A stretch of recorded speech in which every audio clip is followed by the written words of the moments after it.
Nothing too out of the ordinary. Just your run-of-the-mill vicar with a violently enthusiastic disposition. Oh, I eventually learned how to channel it into my quest for knowledge. But my childhood, that is a different tale. I grew up in a pit of a town much like Edgewater. I was destined to be a laborer like my parents, but I was infected early with a need to solve the equation. My passion didn't sit well with them. My parents, ironically. They internalized the precepts of scientism like no one I've ever known. They had a pure faith, a faith that brought joy to them regardless of the situation. I envied that. I wanted that peace. I thought if I became a vicar, I could find it. Or at the very least, find out why I lacked it. They thought I was fighting the plan, should have accepted my lot.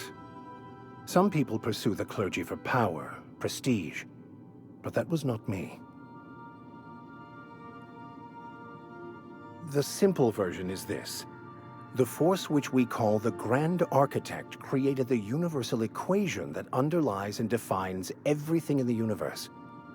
Everything flows from the equation, or in layman's terms, the grand plan. Is the Grand Architect a consciousness? A natural force? Did it create the equation on purpose? The answers to these questions don't really matter.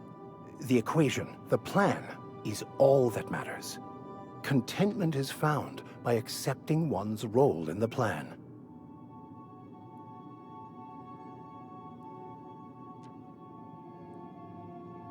The plan is not one rigid path. There are a variety of multitudes contained within it. Our paths have variance, but we'll end up adhering to it, whether we like it or not. Some choices make the path smoother, some rougher. You can even go outside the lines, but the further outside you go, it's like an unbreakable elastic band. It will only stretch so far before it snaps back.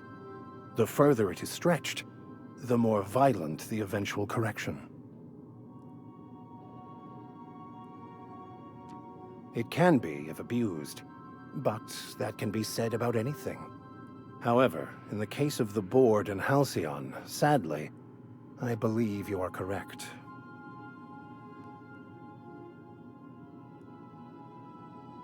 Scientism, as its name implies, believes that nature abhors equality. The strong survive, and the weak perish for the betterment of the whole. And reason, not emotion, is the seat of all morality. Wisdom means accepting the vicissitudes of life with grace and dignity. I prefer to think of it as looking at reality for what it truly is, not how we'd like it to be.